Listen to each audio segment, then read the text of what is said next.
Apa sih yang kita inginkan untuk masa depan desa? Warga desa yang sehat, pendidikan yang berkualitas, pendapatan yang meningkat dan merata, lingkungan desa yang tetap lestari, desa aman, nyaman, dan damai berkeadilan. ada dan budaya desa terlindungi. Semua itu adalah cita-cita kita bersama melalui SDGs Desa. bergandengan dengan seluruh warga Sidin. Melangkah maju, mewujudkan cita-cita bersama. Desa-desa di Indonesia telah menapaki kemajuan. Butuh kebayaan yang tetap terjaga. Fasilitas di desa semakin baik, pendidikan dasar akan tetap kita tidak boleh lengah, sebab masih banyak tantangan yang menghadapi. pengangguran pemuda desa. Pengangguran pemuda desa harus diatasi. Penurunan kemiskinan desa harus lebih cepat lagi. Kebakaran hutan harus dihentikan. Kekerasan terhadap perempuan harus dihilangkan. Pekerjaan-pekerjaan yang belum usai Ini harus kita tuntaskan. Jadi, mari berdiri. Mari berdiri. Mari berdiri sebaris. Berjajar bergandengan tangan. Melukis kuntul baris. Mewujudkan cita-cita kita bersama. Dan pastikan Tidak ada satupun warga desa yang tertinggal di belakang. Mari membangun Indonesia dimulai dari desa.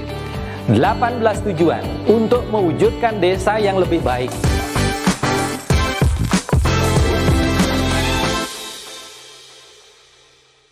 Acara ini didukung oleh Desa Pay, cashless-nya kerabat desa Indonesia, sebuah aplikasi pembayaran online.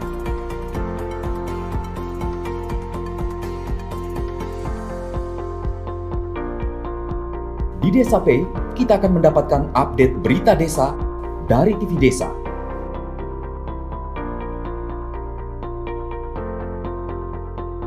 Unduh aplikasi Desa Pay segera.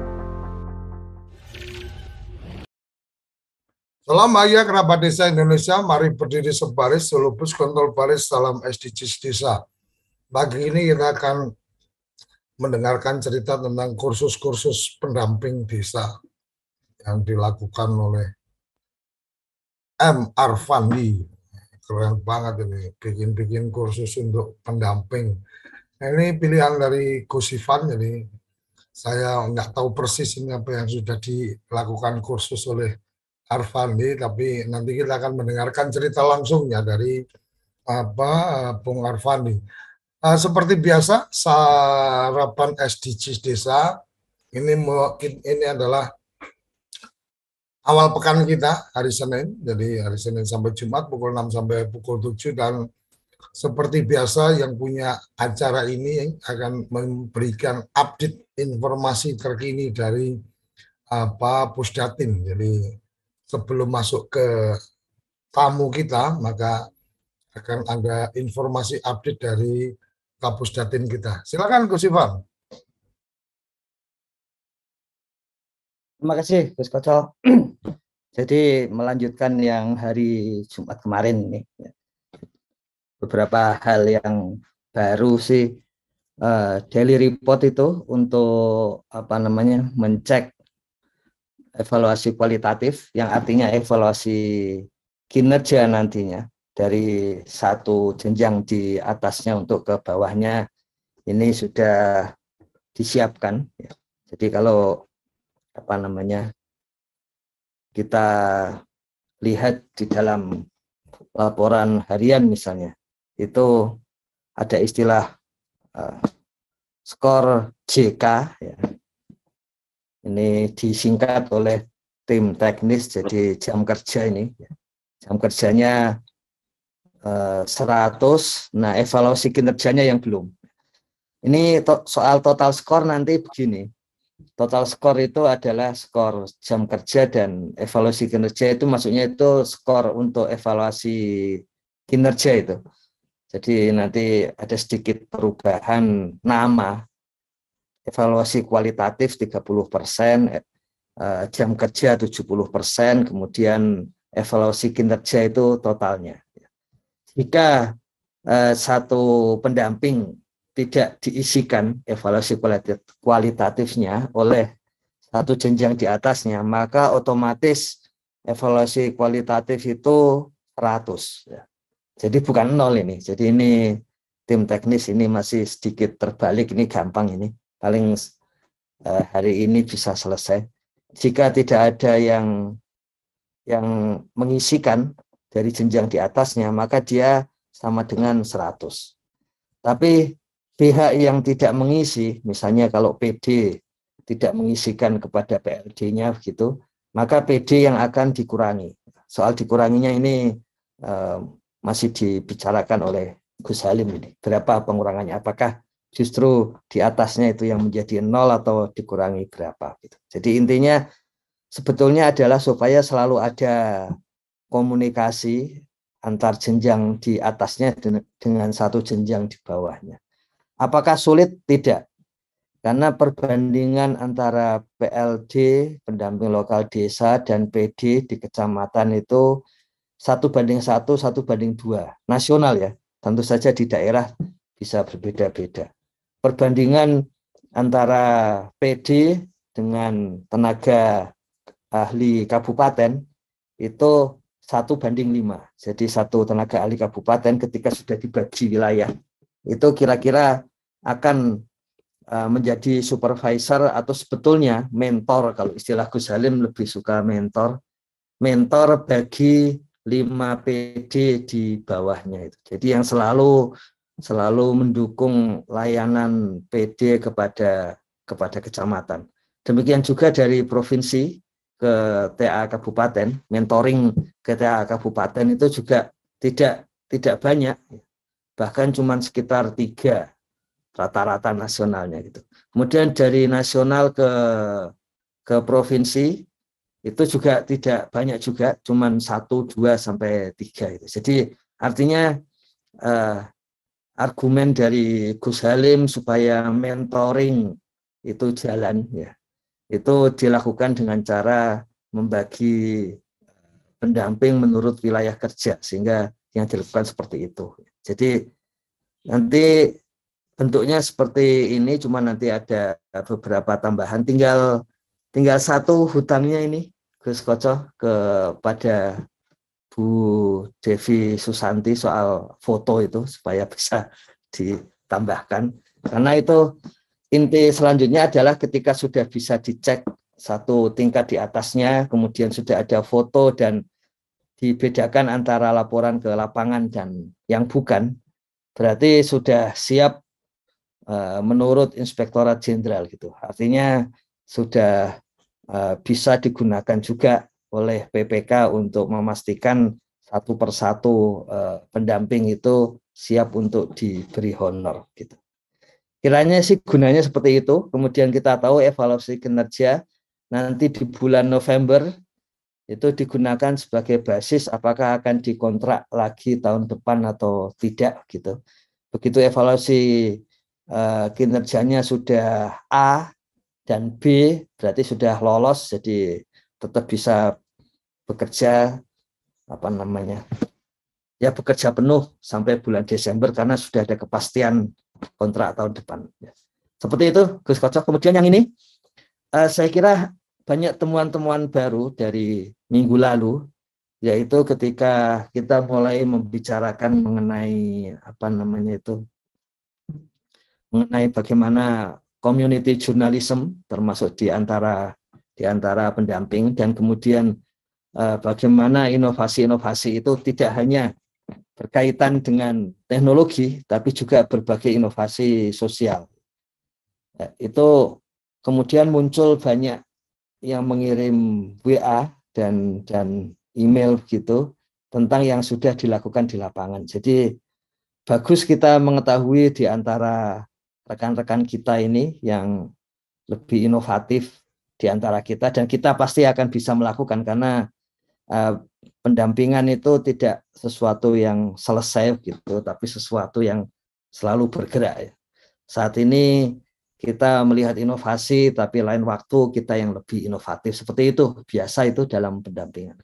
Nah, ini Bung Arfandi, Gus Arfandi ini memang pada kabupaten yang relatif inovatif. Jadi sejak tahun lalu itu Bupati Kuburaya berkomunikasi dengan Gus Halim. Memang ini termasuk kabupaten yang inovatif, terutama dalam teknologi informasi gitu. Dan yang menarik dari Gus Arfandi ini mendokumentasikan kursus-kursus, disebutnya sebagai kursus gitu, yang dilakukan di desa-desa.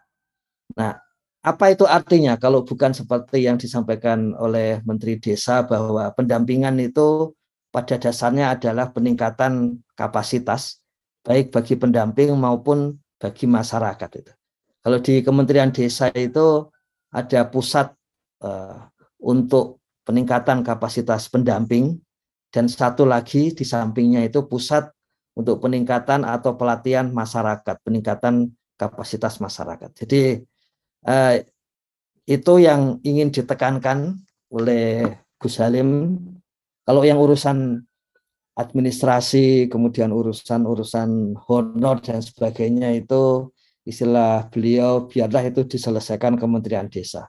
Tapi yang lebih penting lagi di lapangan adalah meningkatkan kapasitas baik bagi pendamping maupun masyarakat.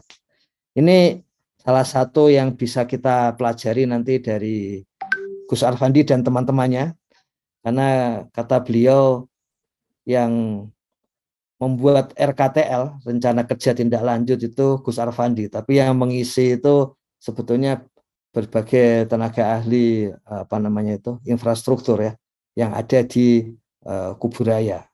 Bahkan termasuk kalau saya cek ada juga yang sudah mulai pindah atau dipindahkan ke kabupaten lain gitu, tapi masih punya hubungan intelektual dengan Kuburaya.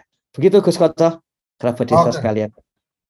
Oke, terima kasih. Yang dipindahkan ke kabupaten lain karena KTP-nya beda kabupaten atau jangan-jangan KTP-nya Kuburaya tapi dipindahkan ke desa ke kabupaten lain ini. Bahaya. Nanti kita tanyakan langsung kalau tapi intinya kerjasamanya masih jalan itu. Ya. Oke, kita langsung saja ke Arfandi. Silakan di open mic.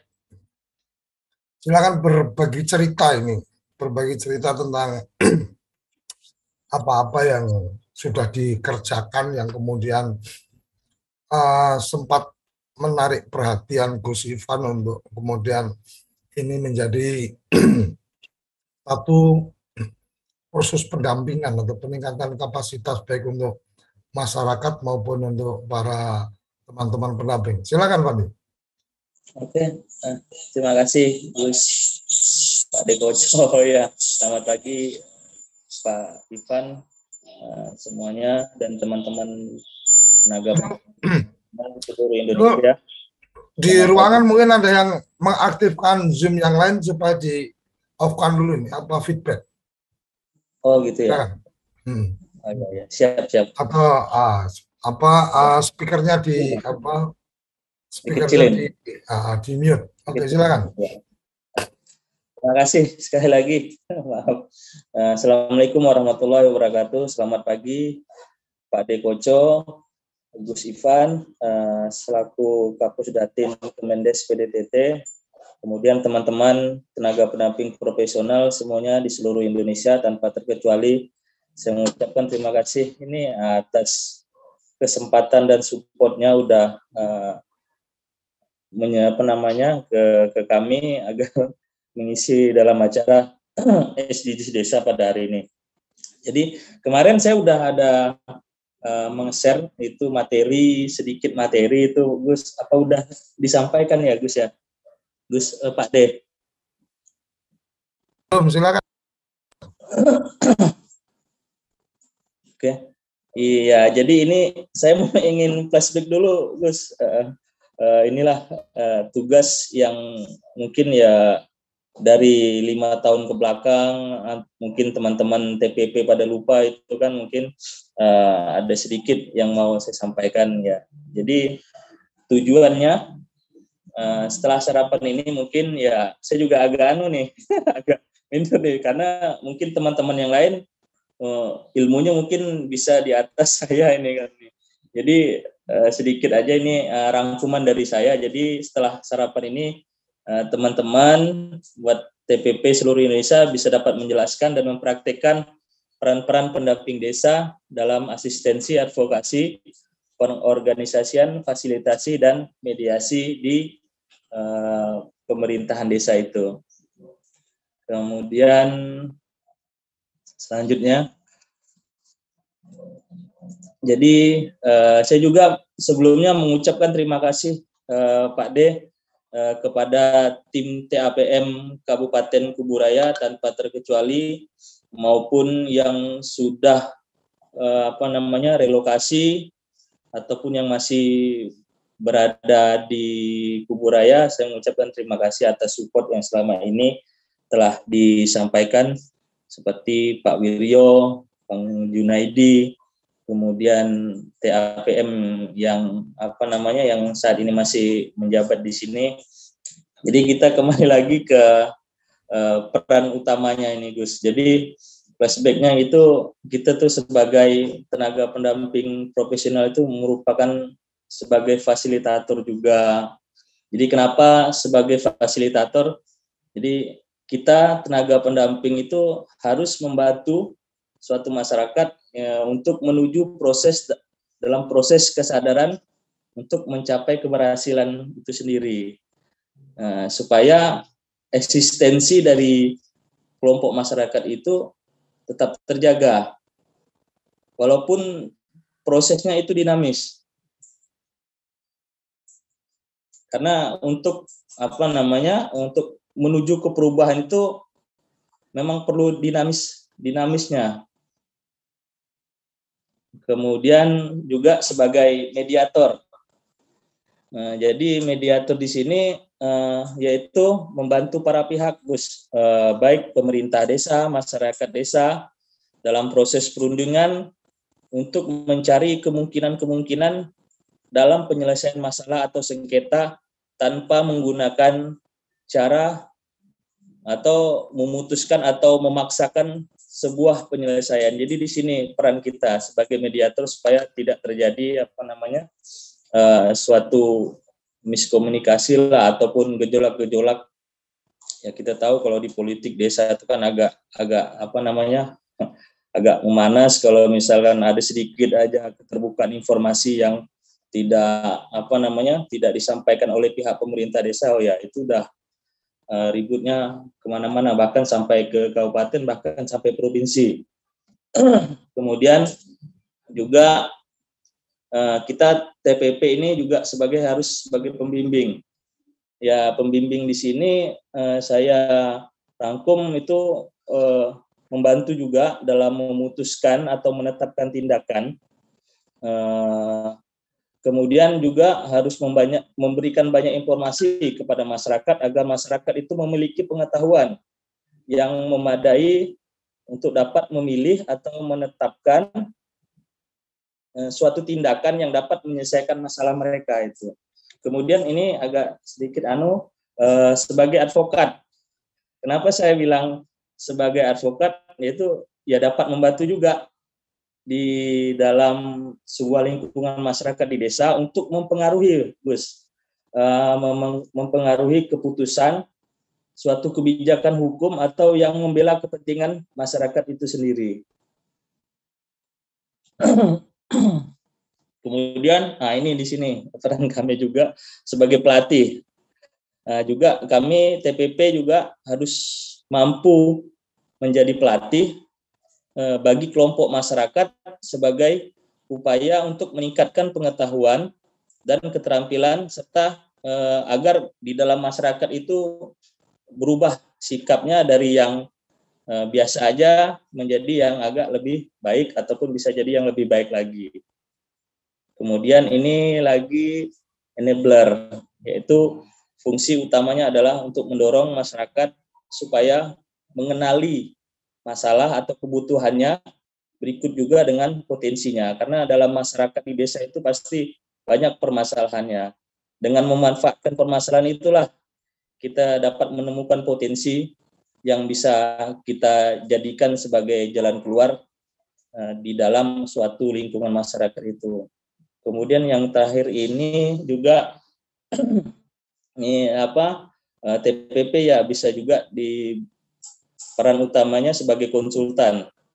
Jadi teman-teman TPP itu harus mampu menjadikan dirinya tempat bertanya dan memberikan alternatif pemecahan masalah dengan tetap ada di tangan kelompok masyarakat itu sendiri.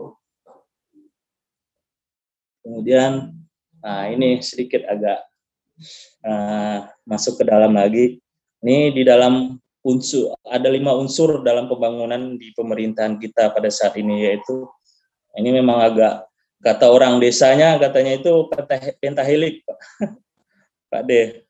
Jadi pentahelik itu di dalamnya ada 5 unsur. Pertama pemerintah, akademisi, pelaku usaha, komunitas, dan media. Nah, disinilah peran kita sebagai tenaga pendamping dapat menyatupadukan 5 unsur ini ke dalam suatu pembangunan yang ada di desa. Supaya apa ini ya? Supaya ini kita dapat mengembangkan potensi desa dan kawasan perdesaan itu untuk apa namanya supaya sinergi.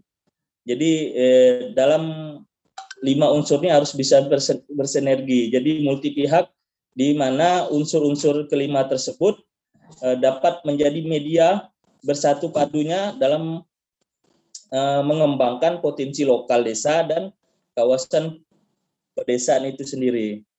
Karena kita tahu potensi lokal desa dan kawasan pedesaan itu, ya kita harus tetap mengedepankan kearifan lokal dan bersumber daya lokal. Kemudian adapun juga ini yang harus yang harus teman-teman termasuk saya sendiri ya Gus ya, saya juga harus memberikan harus bisa mampu meningkatkan soft skill saya, karena itu sangat penting sekali bagi saya dan mungkin ya para teman-teman TPP untuk supaya kita ini bisa mumpuni dan juga bisa bersaing lah di dunia kerja, karena nilai akademik dan hard skill juga memang tidak cukup untuk dalam suatu di dalam dunia kerja. Pertama itu ya soft skill-nya mungkin kita tahu lah ya teman-teman, mungkin bisa berpikir kritis, kemudian komunikasi harus lancar, bisa dapat mengakses, menganalisis, serta mensintesis dalam suatu informasi. Kemudian rasa ingin tahunya harus lebih besar, serta kreatif dan inovatif. Nah ini juga jiwa kepemimpinan juga harus ada di dalam tenaga pendamping profesional.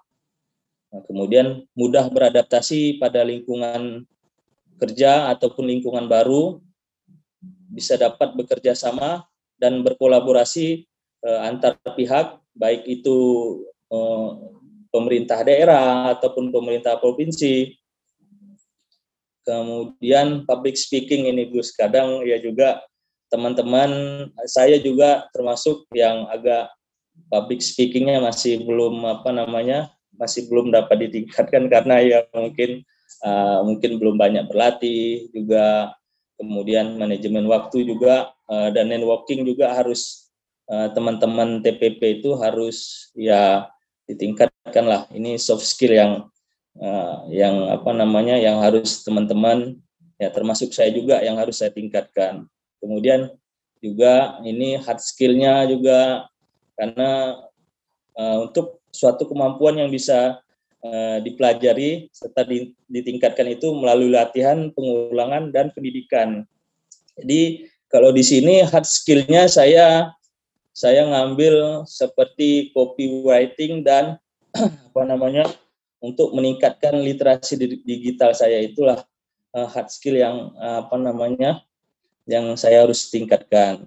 Kemudian kemampuan yang ketiga yang harus ditingkatkan oleh teman-teman yaitu tentang peka terhadap isu-isu strategis yang ada di kabupaten teman-teman yang dampingi ataupun di desa-desa teman dampingi, mungkin ya bisa lingkungan, tentang perekonomian dan lain-lain, masih banyak Gus. Ini kayak juga seperti peka terhadap lingkungan strategis ini seperti yang pernah saya lakukan, karena di Kalimantan Barat kan juga dulu tahun 2019 akhir sampai 2020 itu pernah terjadi banjir Gus.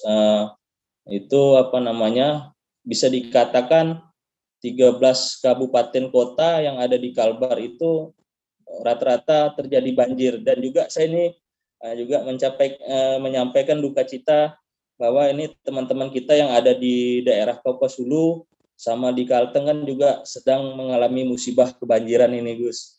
Jadi inilah apa namanya, di isu lingkungan ini yang saya angkat itu untuk penanaman kembali bibit-bibit pohon tanaman. Itu saya bekerja sama dengan BPDAS, Badan Pengelola Daerah Aliran Sungai Kapuas. Itu saya minta kepada dinas tersebut untuk mengadakan bibit tanaman, dan alhamdulillah udah kurang lebih 26.000 bibit pohon itu udah tersalurkan. Nah, kemudian lanjut Gus.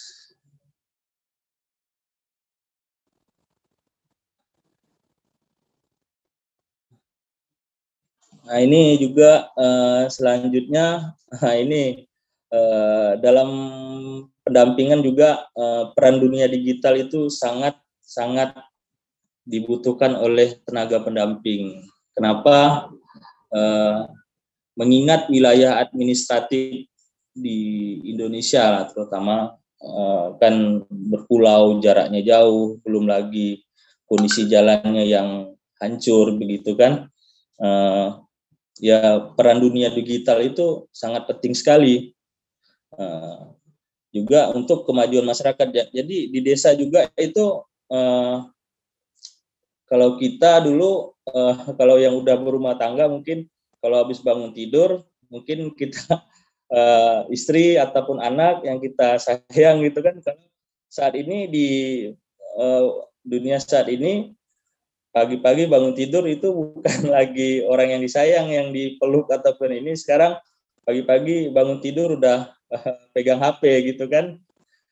Begitu juga dengan kita harus bisa bertransformasi lah, buat saya juga, buat teman-teman, supaya dapat mengupgrade juga pengetahuan dalam pendampingan, karena perkembangan teknologi informasi ini dapat membuat sebuah perubahan dalam masyarakat. Karena lahirnya media sosial itu menjadikan pola, dapat menjadikan pola perilaku masyarakat mengalami pergeseran, baik budaya, etika, dan norma yang ada. Karena kemudian lanjut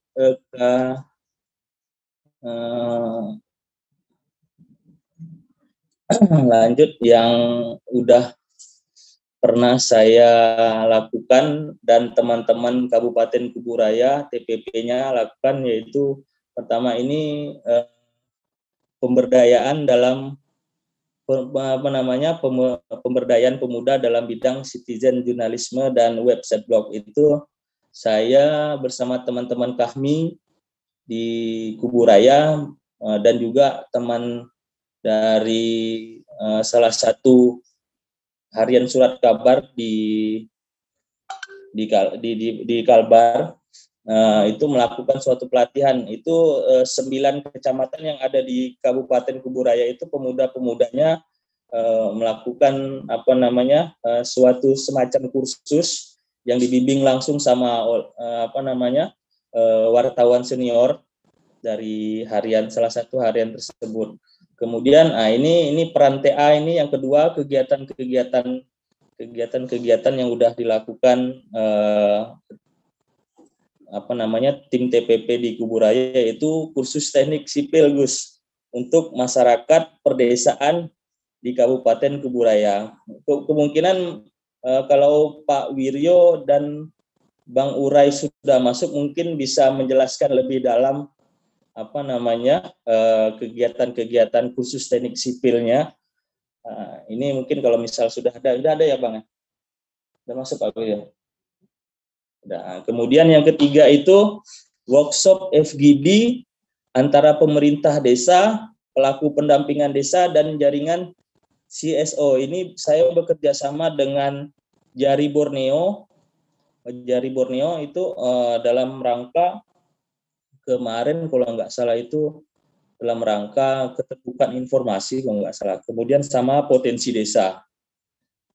Kemudian ini kami juga tim pendamping desa Kuburaya bersama tim TA melakukan rancangan untuk pelatihan pendamping lokal desa Agus. Ini kami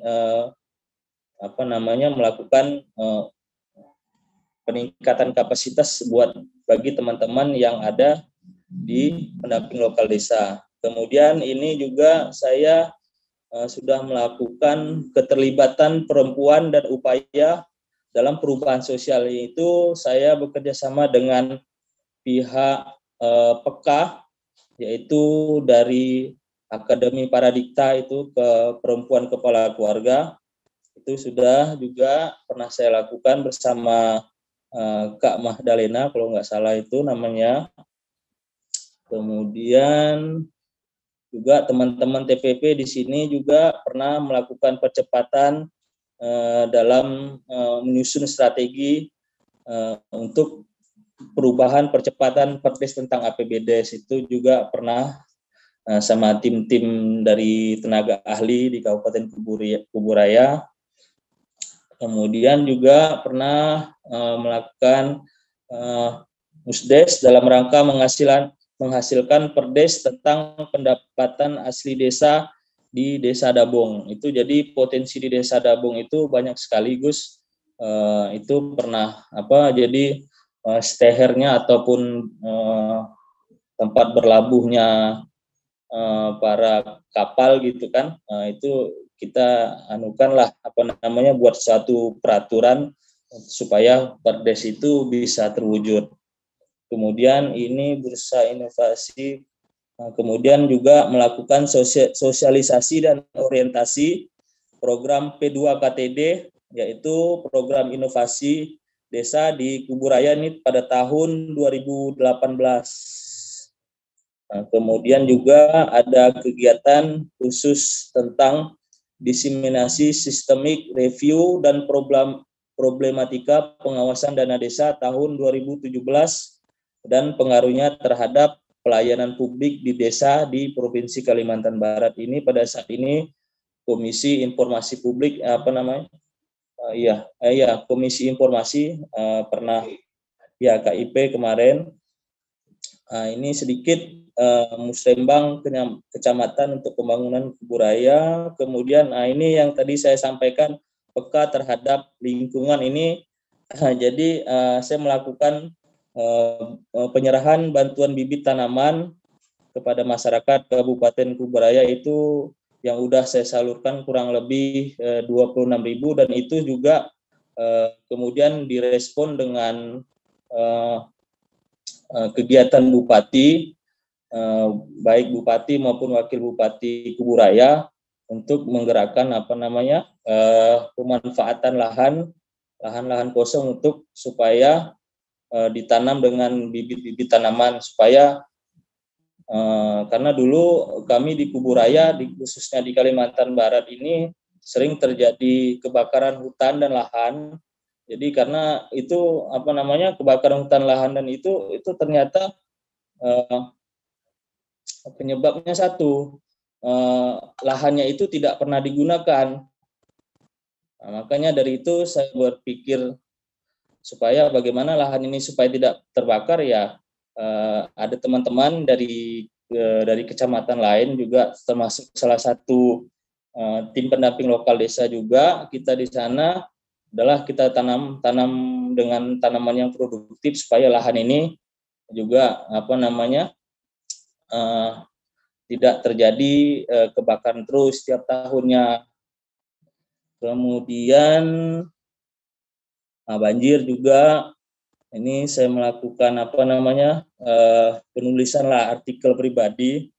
Jadi judulnya itu banjir antara berkah atau bencana serta penanganannya yang berdampak terhadap pelestarian lingkungan hidup yang berkelanjutan dan peningkatan perekonomian masyarakat.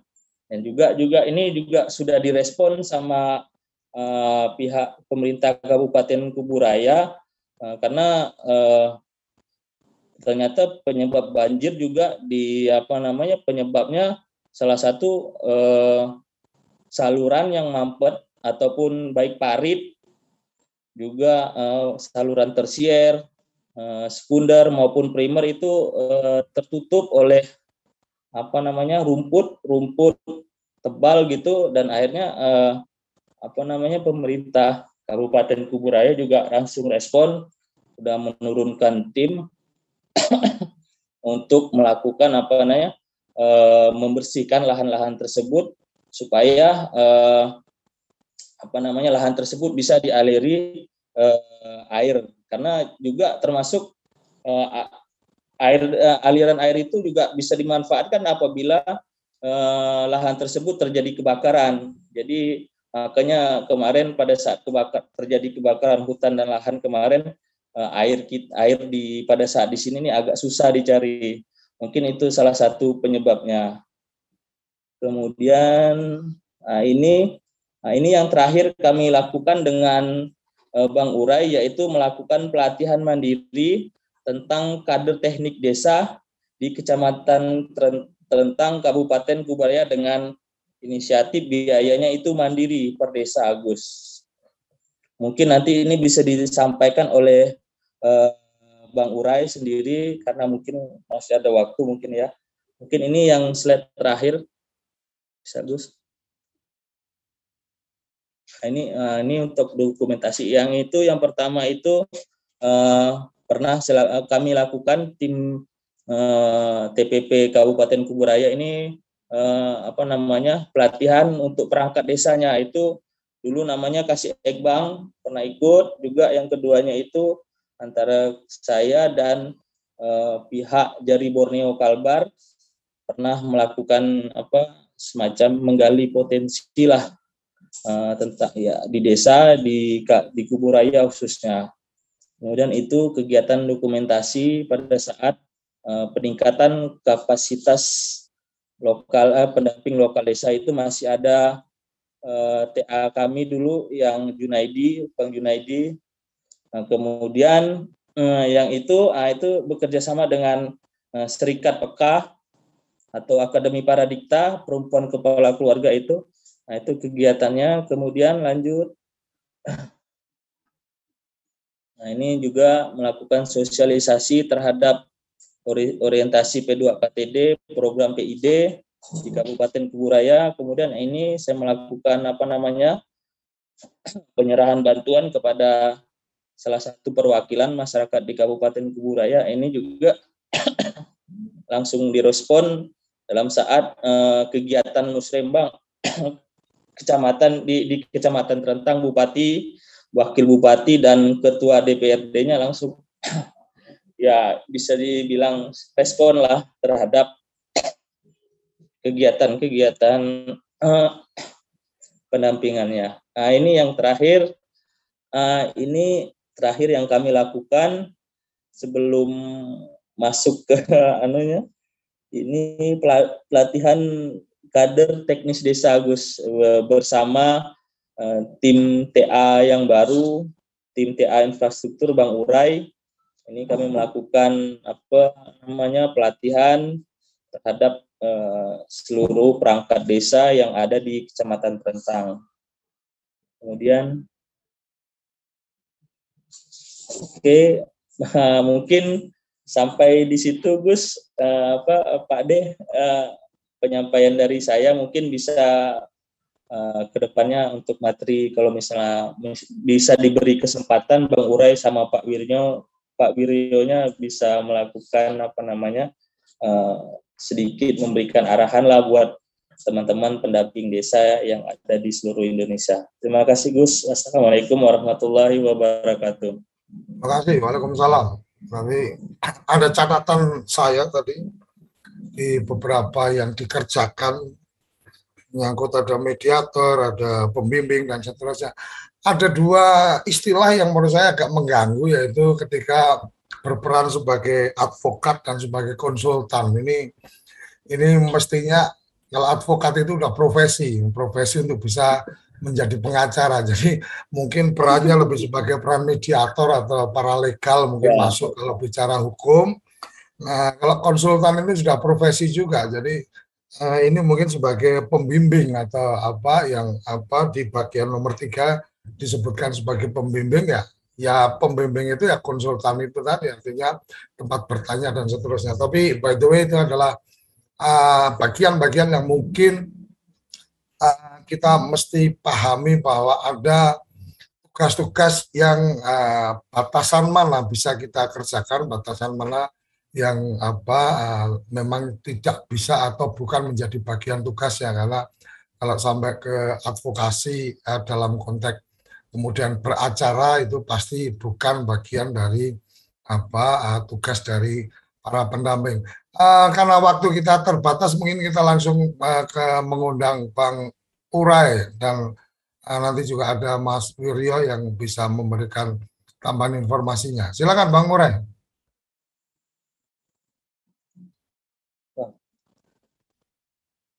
Silakan.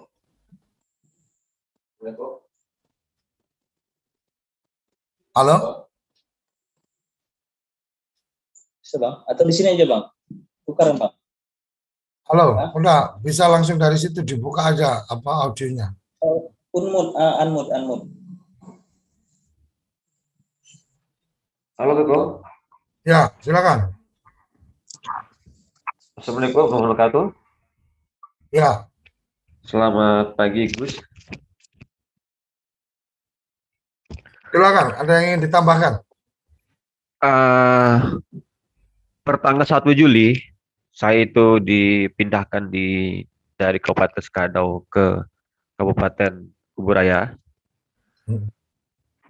Jadi saat itu dari dinas kabupaten, yakni Pak Jakaria itu sebagai itu meminta kami selaku pendamping di tingkat kabupaten itu, yakni dari saya selaku TAID dan juga kawan-kawan juga dari PDTI-nya.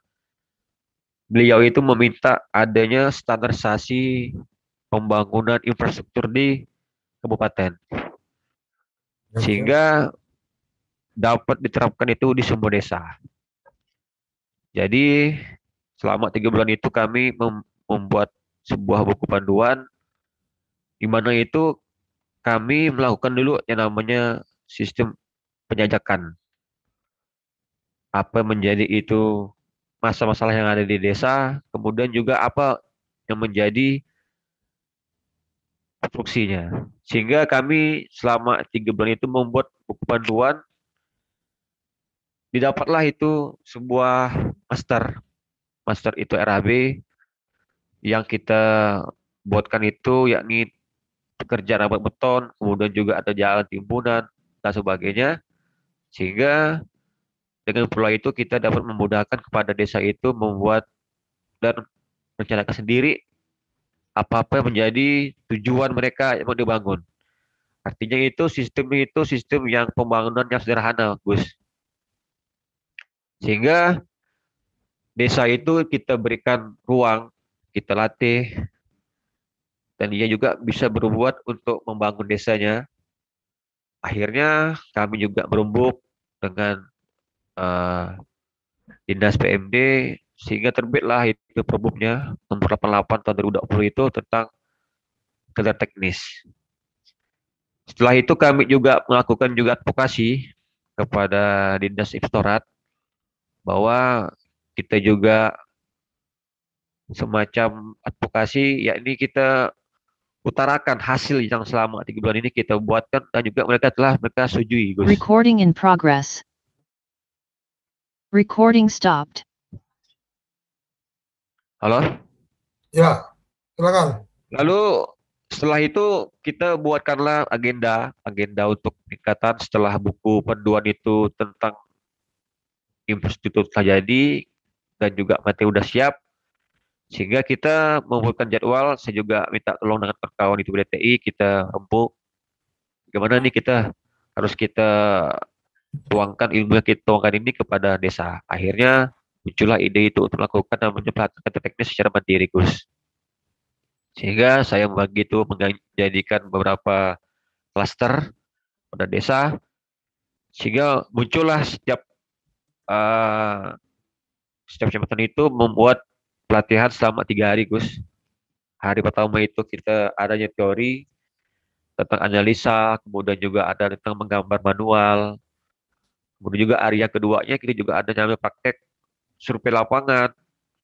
Hari yang ketiganya kita itu ada namanya praktek dalam membuat campuran beton. Sehingga selama 3 hari ini kita intinya itu melakukan pelatihan kepada KT di sini bukan untuk menciptakan sarjana teknik sipil, tetapi menciptakan kader itu yang bisa berbuat untuk desanya sendiri.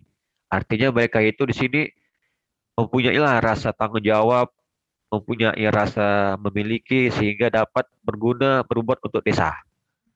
Jadi selama 3 hari ini kita latih mereka, dan harapannya juga alhamdulillah mereka juga bisa dalam merencanakan desa, khususnya untuk pembangunan infrastruktur yang sederhana, Gus.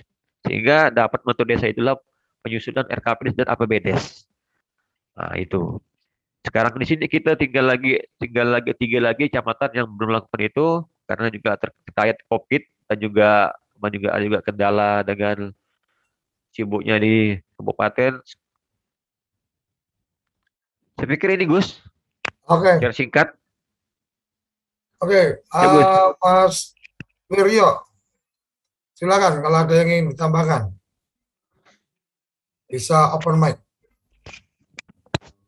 Wiryo Karam. Halo? Halo? Ya, silakan. Oke, terima kasih, Gus. Assalamualaikum warahmatullahi wabarakatuh. Waalaikumsalam. Bismillahirrahmanirrahim. Wassalatu wassalamu ala Rasulillah wa alihi wa sahbihi wa mawalah wala haula wala quwata illa billah.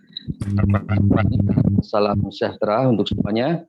Gus Koco, Gus Ivan yang saya hormati, serta teman-teman tenaga pendamping profesional di seluruh Indonesia yang saya hormati. Tadi Gus Arpandi dan Gus Urey sudah menyampaikan banyak hal terkait dengan peningkatan kapasitas di Kabupaten Kuburaya. Iya, saya sekarang posisinya sebagai TAID atau TAPM di Kabupaten Kayong Utara. Jadi pada tahun 2017 sampai 2018 saya bertugas di Kuburaya. Pindahnya dari Kuburaya tahun ini atau tahun? Dari Kuburaya saya pindah ke Sanggo dulu, Gus. Jadi 2019 ke Sanggo. 1,5 tahun kemudian karena di Kayong Utara itu sudah lama kosong tidak ada TAID, saya ke Kayong Utara gitu. Iya. KTP mana itu KTP? Bagaimana? KTP. Oh, KTP Pontianak, Gus. Oh, KTP Pontianak. Oke, lanjut. Oh, kalau lahirnya di Brebes. KTP-nya Pontianak. Iya. Jadi tadi Gus Arpandi menyampaikan salah satu peningkatan kapasitas yang dilakukan adalah kursus teknik sipil. Untuk kursus teknik sipil inilah yang kami fasilitasi di tahun 2017 ya. Ini latar belakangnya adalah penyusunan APBDes itu sering terlambat ya. Nah, ketika kita tanyakan kepada teman-teman perangkat desa, jawabannya rata-rata kenapa APBDes terlambat adalah APBDes terlambat juga. APBDes terlambat karena dokumen desain, ya, gambar rencana dan rencana anggaran biaya atau RAP itu belum diselesaikan. Kenapa tidak bisa diselesaikan? Mereka menyampaikan mereka memang tidak punya kemampuan untuk membuat desain dan draft. Ini problem. Nah, kalau misalnya APBDes tadi telat sampai akan ada terus juga. Ya, konsekuensinya roda pemerintahan bisa mandek karena operasional kantor desa, bahkan penghasilan tetap atau siltap perangkat desa juga terhambat karena APBDes belum kelar, sehingga dana desa maupun alokasi dana desa ataupun sumber-sumber dana lain tidak bisa dilaksanakan. Nah, memperhatikan problem ini bahwa perangkat desa pada umumnya tidak bisa membuat desain dan RAP, bahkan yang sederhana seperti misalnya kayak jalan rapat beton pun sulit. Nah, ini memang problem. Kebanyakan dari mereka akhirnya minta bantuan pihak ketiga ya, apakah konsultan atau individu-individu yang punya kemampuan membuat. Nah, ini akhirnya kebanyakannya begitu. Hanya saja problem juga karena desanya banyak, kemudian konsultan atau tenaga ahli yang membuat RAP juga terbatas. Ini membuat beberapa desa, bahkan sebagian besar desa itu terlambat untuk membuat desain dan RAP, dan pada gilirannya RKPDes telat dan APBDes telat. Nah, menyikapi hal tersebut pada 2017 pada saat saya masih bertugas di sana, saya coba menggagas dilakukannya kursus teknik sipil ya, kursus teknik sipil ini secara gratis. Kenapa kita istilahkan kursus bukan pelatihan? Karena ini waktunya cukup lama ya, memakan waktu 3 bulan. Jadi untuk seminggu sekali. Jadi di hari Sabtu dari pagi jam 8.30 sampai jam 15 atau jam 3 sore ya, itu di hari Sabtu. Jadi sampai 3 bulan atau 11 kali pertemuan ya. Kemudian mereka meminta menambah lagi untuk detail soal gambar teknik. Karena pada saat kursus teknik sipil ini gambar teknik hanya ada satu sesi kurang detail, sehingga mereka yang dikasih penguatan ini minta ditambah lagi kursus ataupun pembelajaran tentang menggambar teknik. Itu ditambah lagi sampai 6 pertemuan ya, atau 6 minggu. Jadi totalnya ada 17 pertemuan. Dan ini dilakukan memang secara gratis, harapannya tidak memberatkan mereka. Nah, bagaimana gratis bisa melaksanakan pelatihan selama itu? Jadi konsepnya memang untuk masalah konsumsi ditanggung oleh peserta masing-masing, karena kami tidak punya kemampuan untuk menyiapkan konsumsinya. Sementara untuk yang lainnya, misalnya ATK, kertas dan sebagainya, itu dari operasional kantor ya, yang waktu itu atau bahkan sampai sekarang ada operasional kantor yang tiap bulan. Itu dibantu oleh operasional kantor. Kemudian yang lain-lain misalnya kayak Infokus dan sebagainya itu pinjam saja. Nah, kemudian gedung juga kita difasilitasi oleh teman-teman di dinas ya, di Dinas Pemberdayaan Masyarakat untuk melobi yang bisa menyiapkan gedung dengan bantuan sekedarnya ya, untuk kebersihan maupun untuk listriknya. Jadi memang ini gratis. Dan kemudian untuk penghargaan kepada teman-teman yang sudah ikut kursus teknik sipil ini ya, dengan syarat 75% hadir dan ada postesnya, kemudian lulus, itu akan diberikan piagam penghargaan ya, piagam penghargaan ataupun sertifikat begitu, bahwa sudah mengikuti kegiatan kursus teknik sipil ini ya. Nah, kalau untuk kendalanya ya, atau masalah yang dihadapi biasanya kaitannya dengan waktu, Gus.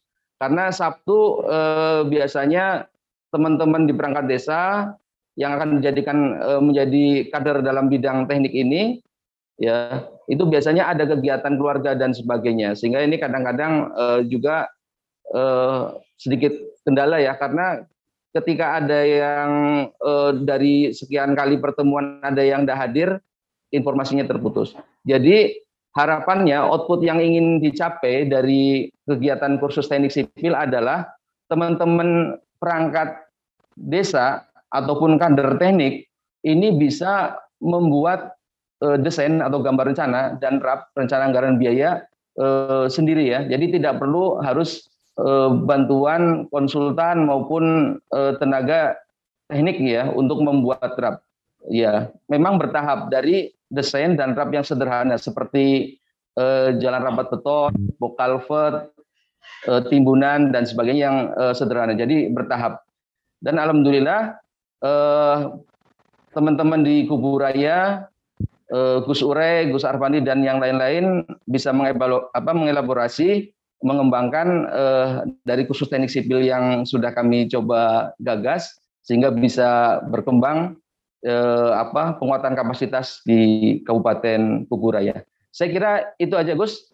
Terima kasih. Assalamualaikum warahmatullahi wabarakatuh. Waalaikumsalam. Ini menarik. Ini artinya ada pemikiran untuk adanya peningkatan kapasitas ya. Peningkatan kapasitas yang menjadi target adalah teman-teman perangkat desa, karena memang di desa sendiri kan memang ada banyak KAUR ya. Ada KAUR pembangunan, ada KAUR kesra, ada perencanaan dan keuangan dan seterusnya, dan salah satunya adalah memang bagaimana meningkatkan kapasitas dari KAUR ini untuk kemudian menyusun rencana pembangunan atau RKP dan seterusnya, itu akan menjadi lebih dimudahkan, tidak kemudian berharap dari pihak ketiga untuk bisa membantu mengerjakan. Karena pengalaman saya dari 2005 ketemu dengan teman-teman di desa itu sebelum undang-undang desa lahir, itu kalau bantuan-bantuan dari pemerintah mau kabupaten, mau provinsi, mau pusat, itu biasanya kemudian ada tukang jahitnya bikin laporan gitu kan. Tukang jahitnya untuk bikin usulan dan seterusnya. Jadi keluarlah fee untuk bikin laporan, keluar fee untuk ini dan seterusnya. Bahkan saya sempat menemui ada salah satu teman yang di meja kerjanya itu puluhan stempel yang dia sudah siap di situ. Jadi stempel material, stempel apa untuk keperluan laporan ini menurut saya sangat tidak sehat. Tetapi karena ada tuntutan administratif yang harus dipenuhi, maka ya itulah yang terjadi. Tapi itu mungkin zaman sebelum lahirnya undang-undang desa, zaman-zaman jahiliyah lah. Tapi untuk saat sekarang karena pendamping profesional itu orang-orang yang sangat luar biasa. Jadi saya pikir desa-desa sudah bisa meningkatkan kapasitasnya, membuat perencanaan-perencanaan yang luar biasa. Bahkan mungkin 2022 nanti udah bisa membuat perencanaan berbasis data SDGs yang sudah akan ada pengolahan rekomendasi dari mesin. Ini sangat luar biasa. Semoga ini jadi inspirasi untuk teman-teman bahwa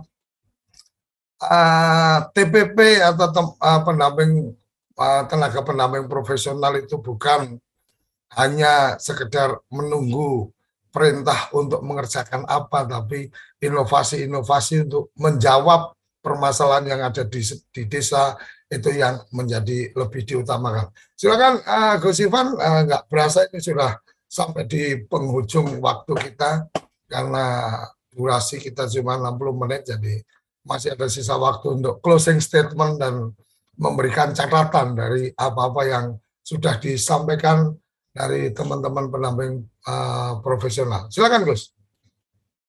Terima kasih ini Gus Koco, kerabat desa, juga Gus Arfandi, ini Gus Wiryo sama Gus Surai ini ya. Jadi tadi Gus Prof juga mengikuti acara ini dan WA-WA-an supaya closingnya di Gus Prof saja.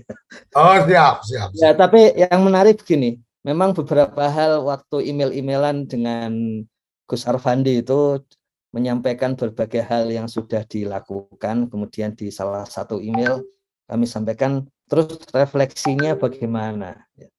Yang tadi disebut soal advokasi, mediasi, itu refleksi beliau itu.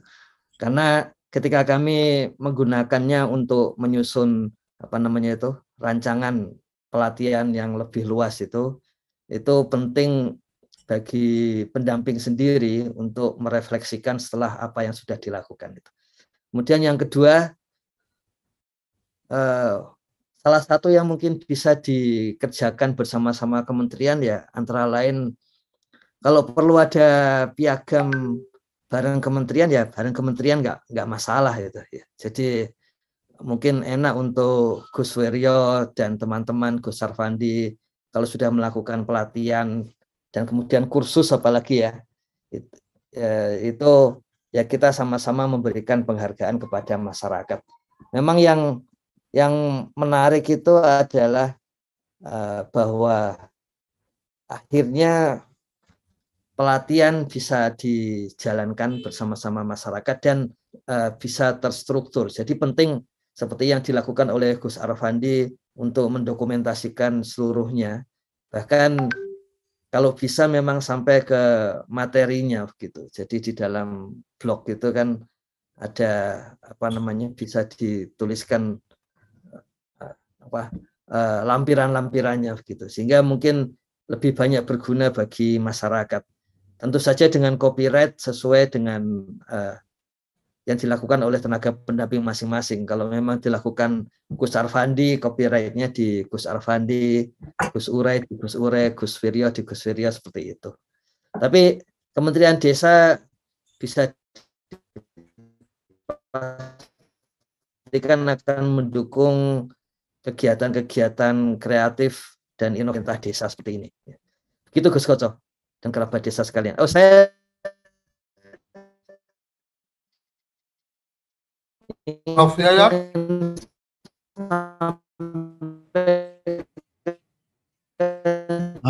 Assalamualaikum. Jangan sampai kita hanya tenaga pendamping profesional cari. Oke, Gus Iwan silakan mau menambahkan apa dulu atau silakan. Sedikit. Saya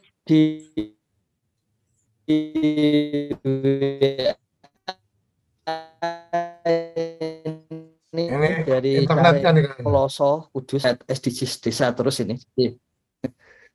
Jadi yang melihat para carik dan kades tidak hanya tenaga pendamping profesional. Jadi ada gitu. Oke.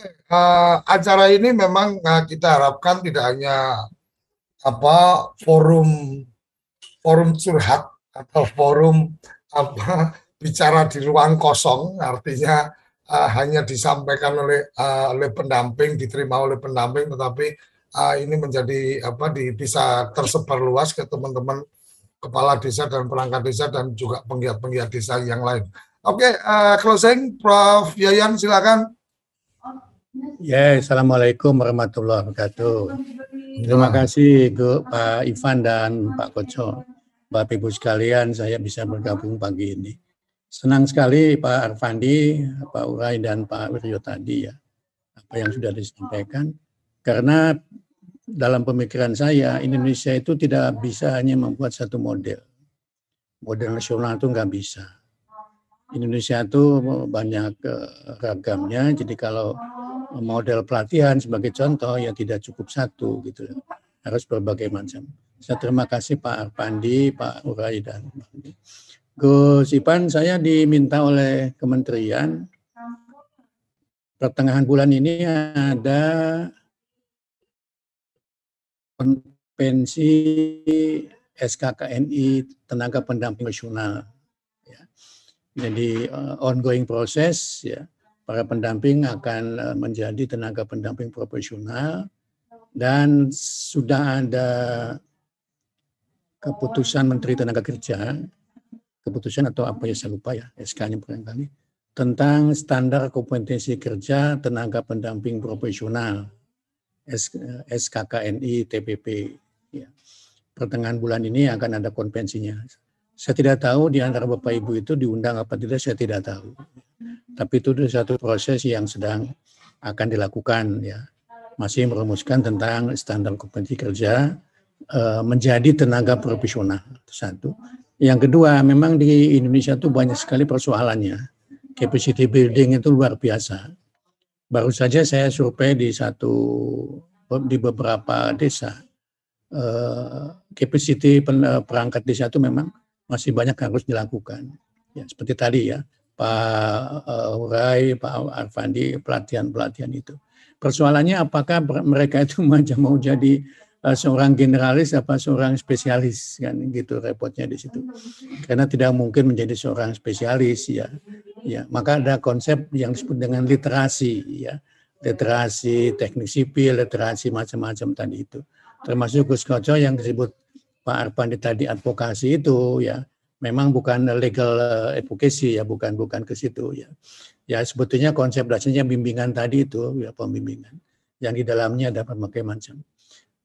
Gambaran Pak Arpandi sebetulnya kan memberikan informasi kepada kita betapa luasnya tugas Bapak Ibu sebagai tenaga pendamping profesional itu. Ya dari spesialis akan bergeser ke generalis gitu ya, karena memang konsepnya saya kira begitu dan memang di desa saya kira begitu. Yang berikutnya saya kira pelatihan capacity building Pak Arpandi tadi itu. Ini juga sedang dirancang ini di kementerian untuk PSM ya, penggerak sumber daya masyarakat, kemudian PSM melatih pendamping desa dan sebagainya, sehingga gambaran saya di lapangan itu jangan-jangan sudah lebih maju dari teorinya gitu ya. Saya tadi membaca itu ada fasilitator, mediator macam-macam itu teori tahun 80-an sudah ada itu di dalam buku, dalam textbook ya. Tapi kemudian dalam praktek menjadi lebih detail fungsi-fungsi fasilitasi, advokasi, mediasi dan sebagainya itu memang persoalan terapan yang tidak mudah. Ya. Mengapa tidak mudah? Karena kita semua ini Bapak dan Ibu mindsetnya itu harus dirubah dulu. Mindset capacity building ke depan itu kan juga tidak mudah itu. Apalagi masyarakat. Pokoknya yang penting fisik, kalau sudah pokoknya yang penting fisik itu ya mindsetnya ya mindset fisik tadi itu sebagai salah satu contoh Pak Arpandi kan itu dia. Kuburaya saya kira sekarang saya ngikuti di media massa, banjir itu kan bukan sebab itu. Ya Pak Arpandi ya, banjir itu kan akibat gitu ya, akibat meluap airnya karena hutannya gundul, karena apalagi dan sebagainya. Itu 15 tahun yang lalu sudah saya sampaikan di DPRD Kalimantan Timur sebagai contoh itu. Bahwa ke depan itu Kalimantan itu bisa tenggelam loh itu. Ya, yang hutannya gundula, yang eksploitasi buminya dan macam-macam itu. Banyak kolam-kolam besar dan lain-lain kira-kira begitu ya. Sebagai contoh. Maka SDM-nya menjadi sangat penting ya. Tidak lagi ke alam tapi penting. Gus Koco pagi ini sangat menarik sekali ya, tadi penjajakan di lapangan itu luar biasa sekali. Ini masukan yang dari bawah membantu yang di atas, nanti yang di atas merubah sesuai dengan apa yang ada di bawah gitu. Dan respon dari lapangan ini saya kira sangat penting untuk Pak Ipan, Pak Kementerian ya, juga Kementerian ke lapangan juga saya kira begitu. Ya, pagi yang sangat bagus sekali ini Pak Koco ya. Pak Arpandi terima kasih, Pak Uray ya. Pak Anu tadi saya kira bagus sekali informasi dari lapangan. Ya. Saya tidak bisa lama-lama, waktunya mepet sekali. Terima kasih. Pak Ipan, terima kasih. Oke, terima kasih Prof. Yayan. Jadi kalau tadi Prof. Yayan sempat tanya apakah ada yang diundang. Alhamdulillah kalau saya diundangnya di standar nasional untuk masalah pertembakuan, Prof. Jadi beberapa kali standar nasional belum tahu juga, saya juga belum untuk pertembakuan saya sudah diundang, tapi kalau untuk standar untuk teman-teman pendamping profesional saya malah baru dengar segera akan dibentuk. Dan memang ini menjadi menarik beda antara pendamping dan penyuluh. Jadi kalau di beberapa tempat itu kan teman-teman di BNN umpamanya kemarin kita sempat diundang untuk mengisi workshop itu memang mereka adalah sebagai penyuluh. Jadi kalau penyuluh sama pendamping itu cara yang berbeda. Artinya tugas yang berbeda. Oke, menarik ini luar biasa. Semoga Kapus Datin mungkin bisa membantu lebih jauh ini. Saya malah mulai kepikiran liar untuk mencoba berkomunikasi dengan teman-teman dari Kementerian Hukum HAM untuk bisa memberikan pelatihan-pelatihan tentang legal drafting. Teman-teman dari PU mungkin bisa memberikan pelatihan-pelatihan tentang teknik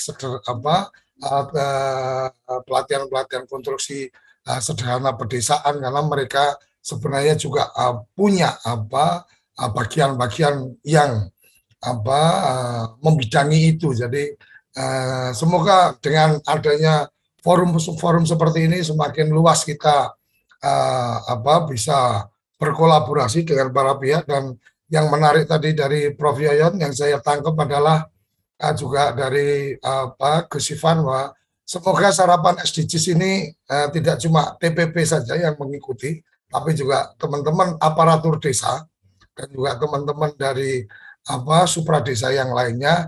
Dan tambahan dari Prof. Yoyon tadi, ya semoga ini bisa juga menjadi nutrisi, tambahan informasi untuk teman-teman PSM. Jadi suka atau tidak suka sebagai PSM pasti diperlukan juga literasi atau informasi-informasi update yang ada di masyarakat, sehingga jangan sampai ketika mereka turun justru kurang update dengan apa-apa yang sedang berkembang di masyarakat. Sampai di sini acara kita akan terus bertemu tiap hari Senin sampai hari Jumat pukul 6 sampai pukul 7 pagi dalam acara Sarapan SDGs Desa. Sarapan SDGs Desa adalah acara dari Kapus Datin yang didukung oleh TV Desa. Jadi saya pastikan ini acaranya Kapus Datin, bukan acaranya TV Desa. TV Desa hanya sebagai distributor atau penyalur informasinya saja. Jadi jangan sampai kemudian salah-salah memahami program acara kita. Sampai di sini, salam bahagia kerabat desa Indonesia. Mari berdiri sebaris, lupis kontrol baris, salam SDGs Desa, salam desaisme. Terima kasih. Apa sih yang kita inginkan untuk masa depan desa? Warga desa yang sehat, pendidikan yang berkualitas, pendapatan yang meningkat dan merata, lingkungan desa yang tetap lestari, desa aman, nyaman, dan damai berkeadilan. Adat dan budaya desa terlindungi. Semua itu adalah cita-cita kita bersama melalui SDGs Desa. bergabung dengan seluruh warga sedunia. Melangkah maju, mewujudkan cita-cita bersama. Desa-desa di Indonesia telah menapaki kemajuan. Butuh kebayaan yang tetap terjaga. Fasilitas di desa semakin baik, pendidikan dasar mencukupi. Akan tetap kita tidak boleh lengah. Sebab masih banyak tantangan yang menghadapi. pengangguran pemuda desa. Harus diatasi. Penurunan kemiskinan desa harus lebih cepat lagi. Kebakaran hutan harus dihentikan.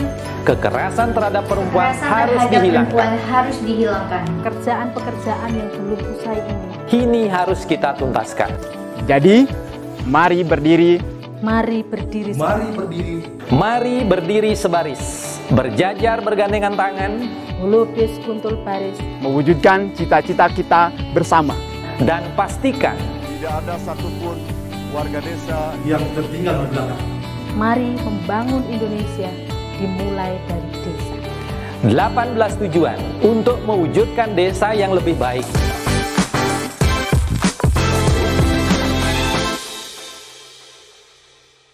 Acara ini didukung oleh Desa Pay, cashless-nya kerabat desa Indonesia, sebuah aplikasi pembayaran online.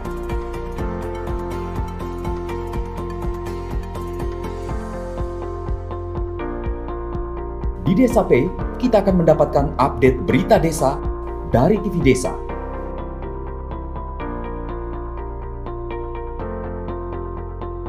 Unduh aplikasi Desa Pay segera.